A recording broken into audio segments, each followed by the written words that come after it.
langkah kami terhenti di tengah jalur hutan yang gelap. Bukan karena lelah, bukan karena licin, tapi karena suasana di sekitar kami berubah tiba-tiba.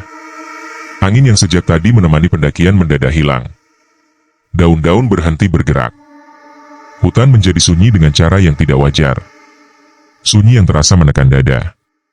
Aku menghentikan langkah dan menoleh ke belakang. Fadli berdiri paling depan, wajahnya tegang. Andre tepat di belakangku, napasnya berat. Alan paling belakang, diam sejak tadi. Aku mendengar suara seperti hembusan napas panjang dari arah pepohonan. Bukan suara manusia, bukan juga suara angin. Seperti ada sesuatu yang menarik udara dalam jumlah besar, lalu melepaskannya pelan. Andre langsung mendekat ke arahku. "Lu dengar itu gak?" bisiknya. Aku tidak menjawab. Bukan karena tidak mau, tapi karena tenggorokanku terasa kering. Senter di tanganku menyorot ke depan. Jalur tanah masih terlihat jelas, tapi di kiri dan kanan hanya ada pepohonan tinggi yang rapat. Cahaya senter seolah tertelan gelap. Aku merasa seperti sedang menyorot ke sesuatu yang dalam, bukan ke hutan biasa. Fadli akhirnya bicara. Suaranya pelan, tapi tegas. "Kita jalan lagi. Jangan lama-lama berhenti." Kami melanjutkan langkah, tapi perasaanku tidak sama lagi. Setiap injakan terasa diawasi. Bukan dilihat dari satu arah, tapi dari segala arah. Seolah-olah hutan ini punya mata di setiap sudut. Aku mencoba mengusir pikiran itu. "Ini cuma sugesti," kataku dalam hati. Pendakian ini sebenarnya tidak direncanakan lama. Gunung ini jalurnya resmi, tapi jarang dipilih pendaki. Alasannya sederhana. Lokasinya jauh, sinyal sulit, dan katanya suasananya bikin tidak nyaman. Tapi bagi Fadli, justru itu yang membuatnya tertarik. Dia sudah sering naik gunung. Katanya, selama kita sopan, gunung manapun sama saja. Kami berempat berangkat pagi hari dari base camp kecil yang dijaga satu orang tua. Waktu itu, bapak itu menatap kami lama sebelum mengizinkan naik. Saat Fadli menyerahkan data pendakian, bapak itu sempat berkata pelan, "Naik boleh. Tapi jangan banyak omong. Jangan merasa paling berani." Andre tertawa waktu itu. Menganggapnya cuma peringatan biasa. Aku juga tidak terlalu memikirkan ucapannya. Sampai sekarang. Sekitar 1 jam sejak masuk jalur, aku mulai merasa ada yang aneh. Jalur ini terasa berulang. Tanahnya sama, akar pohonnya mirip, bahkan pohon besar di sisi kanan jalur terasa seperti sudah kami lewati sebelumnya. Aku membuka ponsel, mengecek GPS. Titik biru bergerak sesuai jalur. Secara logika, kami tidak salah jalan. "Ini kok kayak muter ya?" ucap Andre sambil menoleh ke belakang. "Perasaan lu aja," jawab Fadli. Alan berhenti melangkah. Kami ikut berhenti. Dia menatap ke arah pohon di sisi kiri jalur. Ada pita kecil warna merah yang terikat di batangnya. "Itu pita kita," kata Alan pelan. Aku mendekat. Benar. Pita yang kami pasang tadi sebagai penanda. Aku yakin, kami tidak mungkin memutar sejauh itu dalam waktu singkat. Jantungku mulai berdetak lebih cepat. "Gak mungkin," kata Andre. "Kita lurus dari tadi." Fadli mengamati sekitar. Wajahnya berubah serius. Dia tidak tertawa lagi. "Kita jalan aja. Jangan panik." Kami melepas pita itu dan melanjutkan pendakian. Tapi sejak saat itu, suasana semakin terasa tidak enak. Setiap kali aku melangkah, aku merasa seperti sedang berjalan di tempat yang tidak ingin kami datangi. Seperti ada perasaan ditolak, tapi tidak secara kasar. Lebih seperti diam-diam. Beberapa menit kemudian, aku mendengar suara langkah tambahan. Bukan langkahku, bukan langkah Fadli, Andre, atau Alan. Suaranya tidak jelas, tapi ritmenya mengikuti langkah kami. Saat aku berhenti, suara itu ikut berhenti. Saat aku melangkah lagi, suara itu kembali terdengar. Aku tidak berani bilang apa-apa. Aku takut jika aku bicara, sesuatu akan menjawab. Alan tiba-tiba menoleh ke arah semak-semak di kanan jalur. Wajahnya pucat. "Dari tadi kayak ada yang ikut," katanya lirih. Fadli menarik napas panjang. "Fokus jalan. Jangan macem-macem." Kami terus berjalan, tanpa sadar langkah kami semakin pelan. Gunung ini terasa berbeda. Bukan karena jalurnya, tapi karena suasananya. Seolah-olah kami bukan tamu yang disambut, tapi orang asing yang sedang diperhatikan. Dan aku mulai yakin, sejak kami menginjakkan kaki di jalur ini, ada sesuatu yang tidak pernah melepaskan pandangannya dari kami. Kami melanjutkan pendakian dengan langkah yang lebih rapat. Tidak ada lagi candaan dari Andre. Alan berjalan sambil menunduk, sesekali menoleh ke belakang seperti memastikan tidak ada siapapun di sana. Aku mencoba mengatur napas dan fokus pada suara langkah kami sendiri. Tapi semakin aku berusaha tenang, semakin jelas perasaan tidak nyaman itu muncul. Hutan terasa berbeda. Cahaya matahari mulai tertutup rapat oleh kanopi pepohonan. Siang hari terasa seperti sore. Udara menjadi lebih dingin, tapi bukan dingin biasa. Dingin yang membuat kulit merinding tanpa sebab. Senter sudah kami nyalakan meski waktu belum terlalu sore. Cahaya lampu terlihat redup, seolah baterainya cepat habis. Beberapa kali sentermu mati sendiri. Aku mengetuknya, lalu menyala lagi. Hal yang sama terjadi pada senter Andre. Fadli sempat berhenti dan mengecek perlengkapan kami satu persatu. Tidak ada yang rusak. Semua dalam kondisi normal. Tapi begitu kami melanjutkan langkah, senter kembali meredup. Jangan banyak ngomong, kata Fadli. Ikutin aja jalur. Aku mengangguk. Tapi jalur ini terasa semakin sempit. Padahal di awal, jalan setapak cukup lebar. Sekarang, semak-semak di kanan kiri seolah mendekat. Ranting-ranting rendah seri menyentuh bahu dan kepala kami. Aku merasa seperti sedang berjalan di lorong yang perlahan menutup. Tiba-tiba aku mendengar suara pelan memanggil namaku. Suaranya jelas. Sangat jelas. Datangnya dari arah kiri. Aku berhenti dan menoleh. Andre hampir menabrakku. Kenapa berhenti? Bisiknya.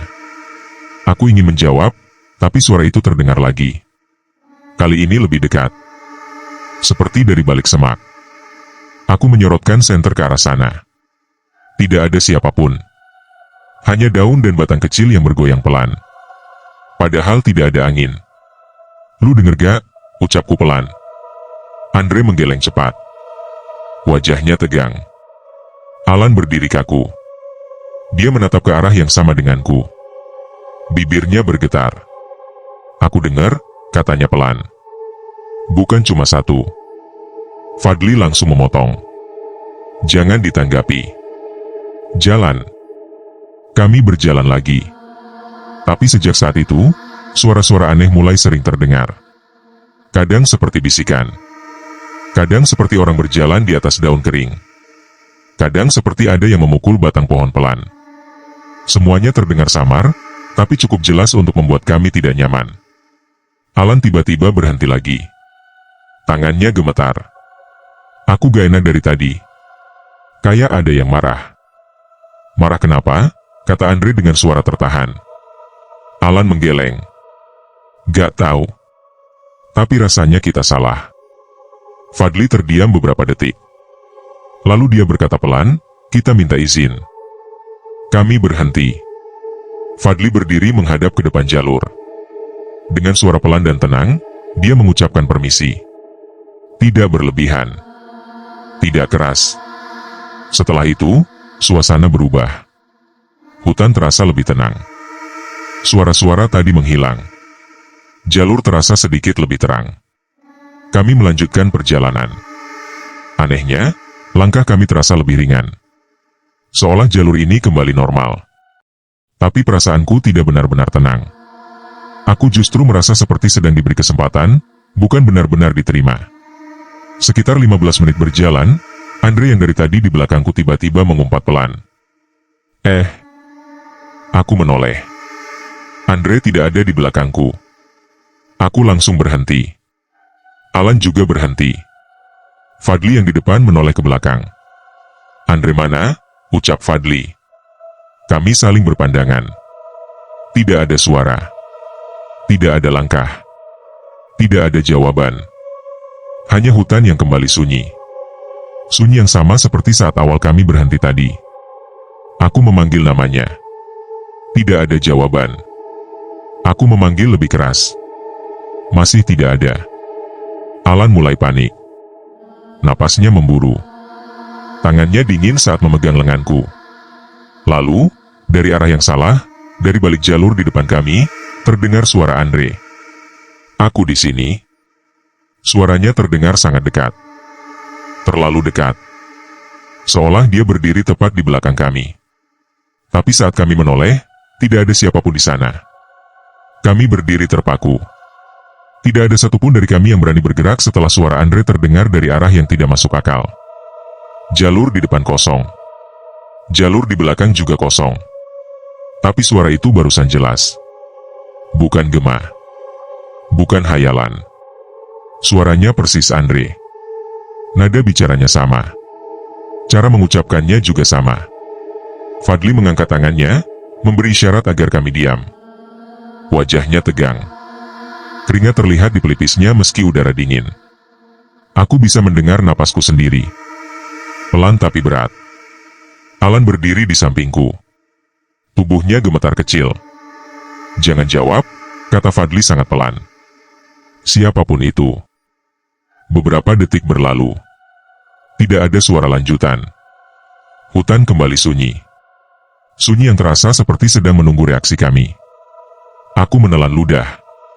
Tanganku dingin meski menggenggam senter erat. Aku merasa jika aku bergerak salah, sesuatu akan terjadi. Kami akhirnya sepakat untuk berjalan pelan. Tanpa memanggil Andre. Tanpa suara tambahan. Langkah kami diperlambat. Setiap injakan kaki kami perhatikan. Daun kering di tanah mengeluarkan bunyi yang terasa terlalu keras di telinga. Anehnya, setelah kami berjalan tanpa bicara, suasana kembali berubah. Jalur terasa lebih terbuka. Semak-semak tidak lagi menyentuh badan kami. Senter juga tidak mati-mati lagi. Seolah-olah hutan ini merespons sikap kami. Aku tidak tahu apakah ini kebetulan atau memang disengaja. "Kayaknya dia gak suka kita ribut," bisik Alan. Fadli mengangguk pelan. "Dari tadi aku ngerasa gitu." Aku tidak ikut bicara. Fokusku tertuju pada tanah di bawah kaki.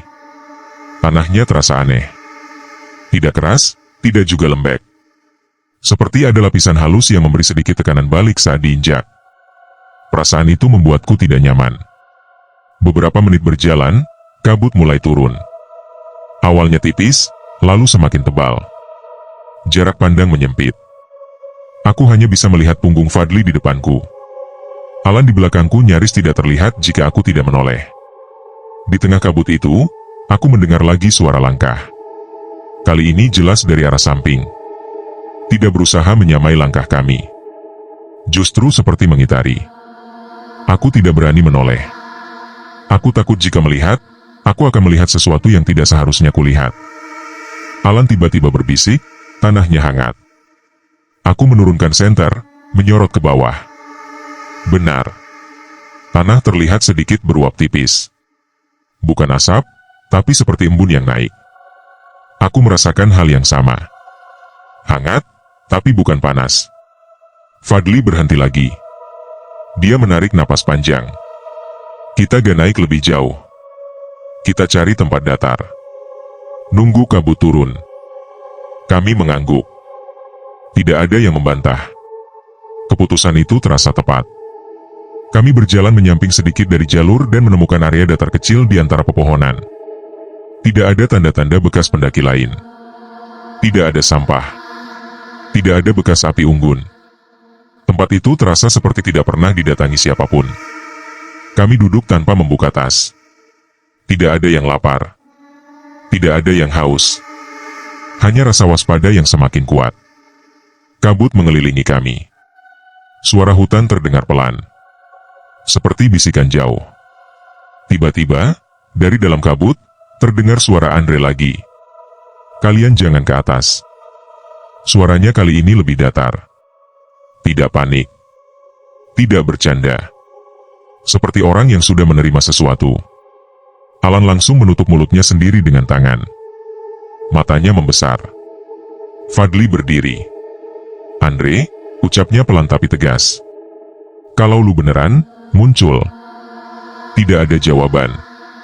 Kabut bergeser pelan. Di antara pepohonan, aku melihat bayangan tinggi. Tidak jelas bentuknya. Tidak bergerak. tapi keberadaannya terasa.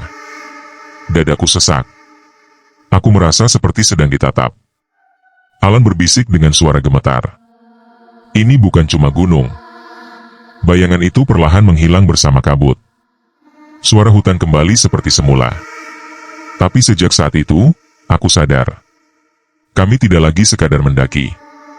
Kami sedang berada di tempat yang sedang memperhatikan setiap langkah kami, setiap keputusan kami, dan setiap niat yang kami bawa.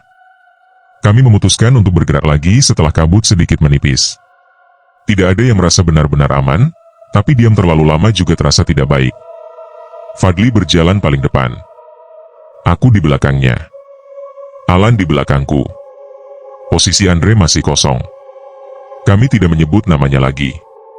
Bukan karena tidak peduli, tapi karena ada rasa takut jika memanggilnya justru akan mengundang sesuatu yang lain. Langkah kami terasa lebih berat dari sebelumnya. Bukan karena tanjakan, tapi karena suasana. Hutan kembali rapat. Cahaya senter memantul ke batang pohon yang tampak seragam. Aku mulai kehilangan rasa arah. Kiri dan kanan terlihat sama. Depan dan belakang terasa tidak jauh berbeda. Aku menoleh ke belakang untuk memastikan Alan masih ada. Dia mengangguk pelan saat mataku bertemu dengannya. Wajahnya pucat. Bibirnya kering. Tapi dia berusaha tetap berjalan. Beberapa menit kemudian, aku merasa ada yang tidak beres dengan langkah kami. Ritmenya berubah. Seperti tidak sinkron. Aku menghitung dalam hati. 1, 2, 3. Langkah ketiga terdengar lebih berat. Aku berhenti. Fadli berhenti. Aku menoleh ke belakang. Alan tidak ada. Aku langsung memanggil namanya pelan. Tidak ada jawaban. Aku memanggil lagi sedikit lebih keras. Tetap tidak ada. Jantungku berdetak cepat. Aku menoleh ke arah kanan dan kiri. Hanya pepohonan dan kabut tipis. Tidak ada suara langkah menjauh. Tidak ada suara orang tersandung. Seolah Alan lenyap begitu saja. Fadli langsung balik badan. Alan mana? Aku menggeleng. Tenggorokanku terasa sempit. Kami berdiri berhadapan di jalur sempit itu. Hutan terasa semakin sunyi. Sunyi yang menekan. Aku merasa seperti jika aku berteriak, suara itu tidak akan pernah sampai ke siapapun. Kami sepakat untuk tidak berpencar. Tapi kami juga tidak tahu harus kemana. Fadli memutuskan untuk mundur perlahan. Baru beberapa langkah, terdengar suara napas pendek dari arah kiri. Aku di sini. Suara Alan terdengar jelas. Datangnya dari dalam semak yang rapat. Aku menyorotkan senter ke arah sana. Semak itu bergoyang pelan. Tapi tidak ada tubuh yang keluar. Tidak ada bayangan manusia. Keluar, kata Fadli. Jangan di situ. Tidak ada jawaban. Semak itu berhenti bergerak. Lalu suara Alan terdengar lagi. Kali ini lebih dekat. Seperti tepat di sampingku. Jangan lihat ke kiri. Aku merinding. Aku tidak tahu kenapa, tapi kalimat itu membuat kakiku lemas. Aku menatap lurus ke depan. Fadli juga tidak bergerak. Kami berdiri kaku, seperti dua orang yang menunggu sesuatu terjadi. Dari sudut mataku, aku melihat pergerakan pelan. Bukan langkah. Bukan lari. Lebih seperti sesuatu yang sedang menggeser tubuhnya di balik pepohonan. Aku bisa merasakan keberadaannya meski tidak melihatnya langsung. Seperti ada tekanan di udara. Tiba-tiba Alan muncul dari arah depan. Jalur yang seharusnya kosong. Dia berdiri beberapa meter di depan kami. Tubuhnya utuh. Pakaiannya bersih. Tapi wajahnya kosong. Matanya menatap lurus tanpa berkedip. Jangan lanjut, katanya datar. Dia gak mau.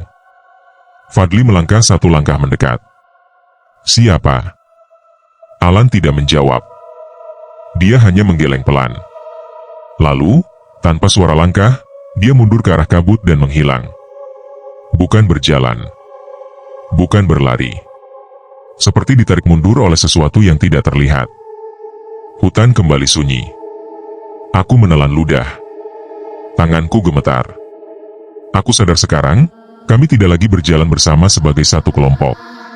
Sesuatu di gunung ini mulai memisahkan kami, satu persatu, dengan cara yang rapi dan tenang. Aku dan Fadli berdiri cukup lama setelah Alan menghilang. Tidak ada yang berani bicara.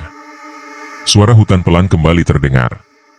Serangga, dedaunan, dan gesekan batang pohon yang tidak jelas sumbernya. Tapi semua suara itu terasa palsu. Seperti sengaja dibiarkan ada supaya kami merasa ini masih hutan biasa. Fadli akhirnya bergerak lebih dulu. Dia tidak menoleh. Hanya melangkah pelan menuruni jalur. Aku mengikutinya. Tidak ada pilihan lain. Naik terasa salah. Diam terasa berbahaya. Satu-satunya hal yang terasa aman adalah bergerak. Setiap langkah terasa berat. Bukan karena tanjakan, tapi karena tanah di bawah kaki kami terasa berbeda. Sedikit lunak. Hangat. Seolah tidak sepenuhnya padat. Aku berusaha tidak memikirkan itu. Tapi perasaan itu tidak bisa diabaikan. Seperti berjalan di atas sesuatu yang hidup. Aku mendengar napas Fadli berubah. Lebih cepat. Lebih berat. Dia berhenti mendadak. Aku hampir menabraknya. Lu ngerasa gak? Katanya pelan. Tanahnya. Aku mengangguk. Iya. Kami saling pandang. Di mata Fadli, aku melihat sesuatu yang belum pernah kulihat sebelumnya. Bukan takut biasa. Tapi rasa sadar bahwa kami sedang berada di tempat yang tidak bisa dikendalikan dengan logika. Di depan kami, jalur bercabang dua. Padahal sebelumnya tidak pernah ada percabangan. Jalur kanan terlihat lebih terang. Jalur kiri lebih sempit dan gelap. Fadli menatap keduanya lama.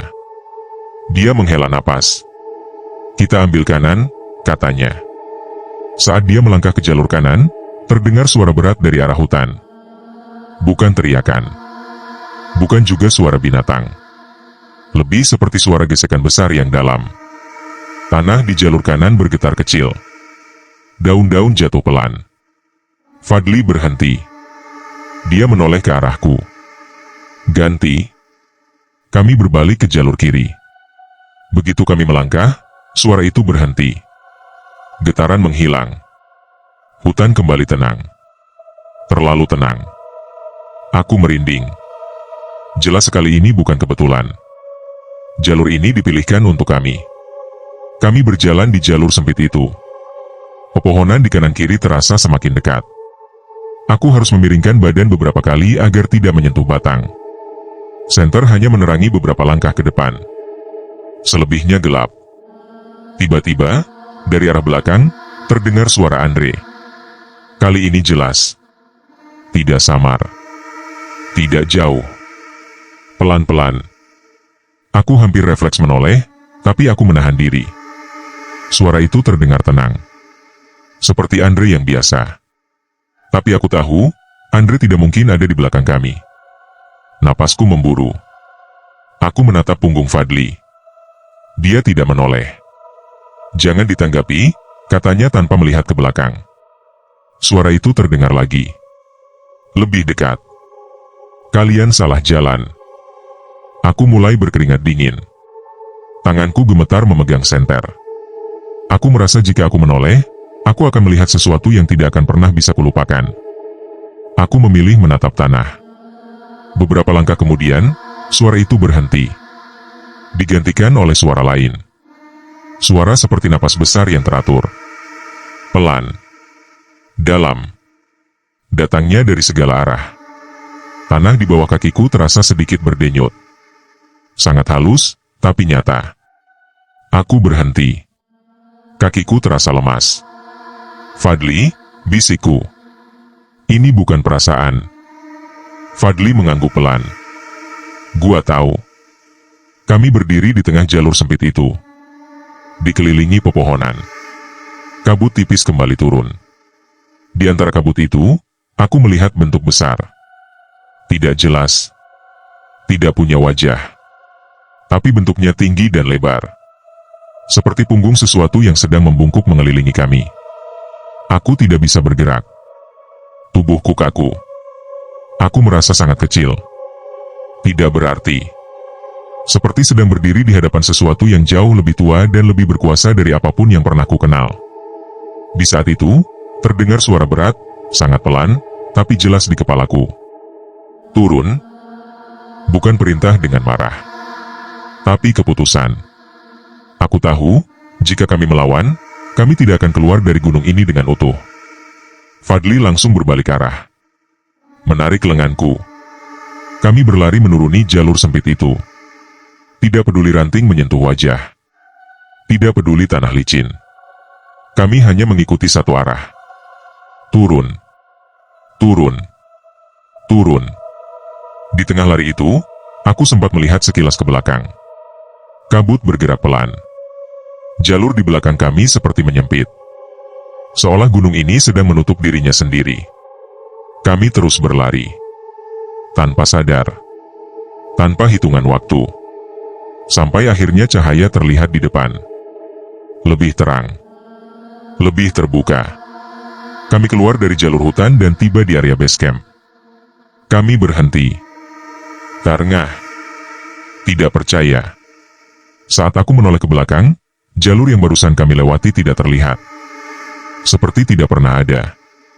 Aku dan Fadli berdiri lama di area base camp. Kaki kami gemetar. Napas masih terengah. Udara di sini terasa berbeda. Lebih ringan. Lebih normal. Tapi perasaan aman itu tidak langsung datang. Kepalaku masih berdengung. Seperti ada suara yang belum benar-benar pergi. Base camp terlihat sepi. Tidak ada pendaki lain. Tidak ada suara orang. Hanya bangunan kecil dari kayu dan bangku panjang yang terlihat kosong. Padahal saat kami berangkat pagi tadi, ada beberapa motor dan satu tenda kecil milik pendaki lain. Sekarang semuanya tidak ada. Fadli duduk di bangku, menunduk, memegangi kepalanya. Aku berdiri sambil menoleh ke arah hutan. Jalur masuk terlihat biasa. Tidak ada kabut. Tidak ada kesan menakutkan. Seolah-olah semua yang kami alami barusan tidak pernah terjadi. Tadi itu bukan mimpi, kata Fadli pelan. Kan? Aku menggeleng. Bukan? Kami diam lagi. Aku baru sadar tanganku gemetar hebat. Senter masih kugenggam. Lampunya menyala normal. Tidak redup. Tidak mati. Semua peralatan kami kembali berfungsi seperti biasa. Itu justru membuatku semakin tidak tenang. Aku menoleh ke arah Fadli. Andre sama Alan. Fadli tidak langsung menjawab. Dia menarik napas panjang. Kita gak bisa naik lagi. Aku tahu itu. Bahkan tanpa dia bilang. Ada perasaan kuat di dadaku. Bukan takut. Tapi larangan. Seperti ada batas yang jelas. Jika kami melangkah melewati batas itu lagi, sesuatu yang lebih buruk akan terjadi. Kami duduk berdampingan. Waktu terasa berjalan lambat.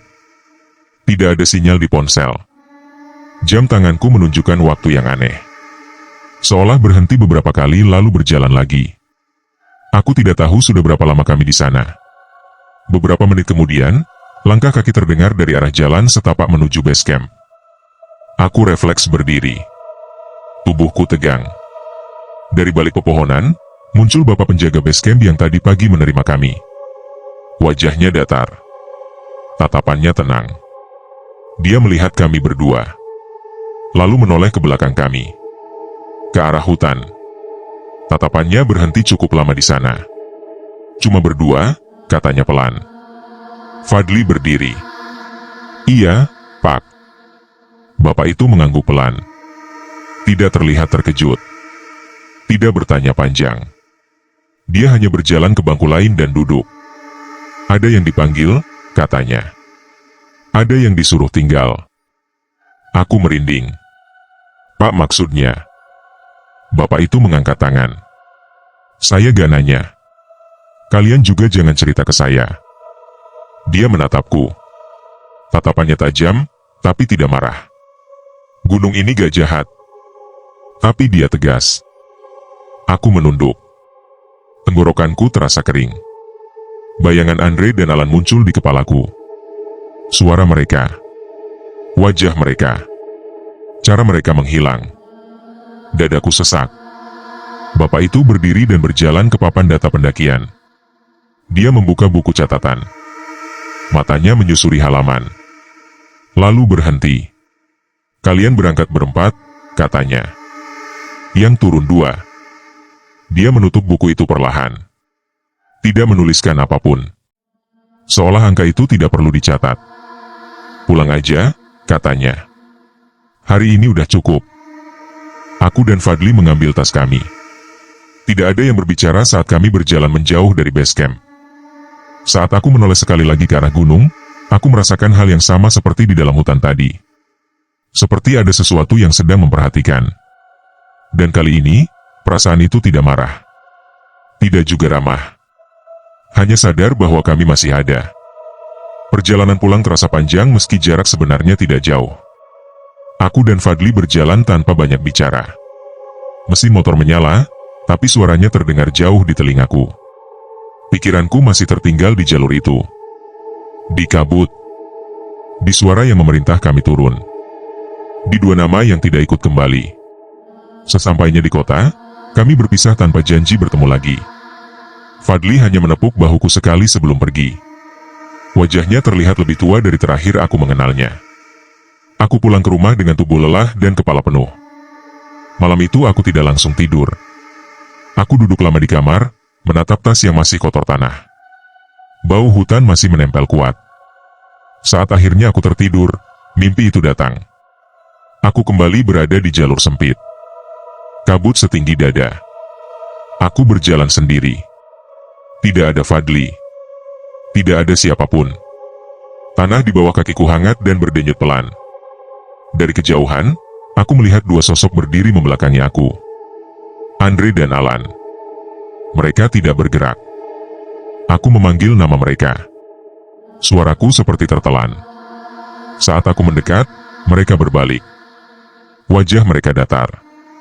Mata mereka kosong. Andre membuka mulut. Gunungnya ingat.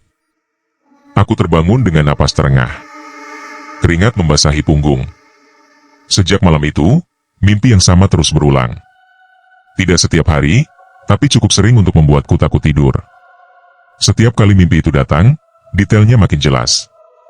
Jalurnya makin sempit. Kabutnya makin tebal. Beberapa minggu kemudian, aku mendapat pesan dari Fadli. Pesannya singkat. Dia bilang, dia juga sering mimpi hal yang sama. Kami sepakat untuk tidak bertemu. Bukan karena bermusuhan, tapi karena setiap kali membicarakan gunung itu, rasa berat di dada kami muncul lagi. Waktu berjalan. Aku kembali menjalani hidup seperti biasa. Tapi ada hal yang berubah. Aku jadi mudah terbangun saat malam. Mudah merasa diperhatikan. Dan setiap kali aku berada di tempat sepi, perasaan itu muncul. Perasaan yang sama seperti di jalur pendakian itu. Seolah ada sesuatu yang sedang menilai. Suatu sore, tanpa alasan jelas, aku membuka kembali tas pendakian. Di saku kecil yang jarang kubuka, aku menemukan pita merah. Pita yang dulu kami lepas dari pohon. Aku yakin tidak memasukkannya ke tas. Tanganku gemetar saat memegangnya. Di saat yang sama, ponselku bergetar. Pesan dari nomor tidak dikenal. Tidak ada nama. Hanya satu kalimat. Jangan kembali. Aku menatap layar lama. Pesan itu tidak bisa dibalas. Nomornya langsung hilang. Aku duduk terdiam. Di kepalaku terlintas wajah bapak penjaga base camp. Ucapannya terngiang jelas. Gunung ini tidak jahat. Tapi dia tegas. Sejak hari itu, aku tidak pernah mendaki lagi. Bukan karena takut ketinggian. Tapi karena aku tahu, ada tempat yang bukan sekadar tanah dan pohon. Ada tempat yang punya kehendak. Dan sekali kita masuk ke dalam perhatiannya, kita tidak benar-benar pergi. Sampai sekarang, setiap kali aku melangkah di tempat sepi, aku selalu menjaga sikap. Menjaga ucapan. Menjaga niat. Karena aku tahu, gunung itu masih ada. Diam. Tidak mengejar. Tidak memanggil. Hanya mengawasi. Terima kasih sudah mendengarkan cerita ini sampai selesai. Jika kamu menikmati ceritanya, jangan lupa untuk like, subscribe, dan tuliskan komentarmu. Dukungan kamu sangat berarti agar cerita seperti ini bisa terus hadir.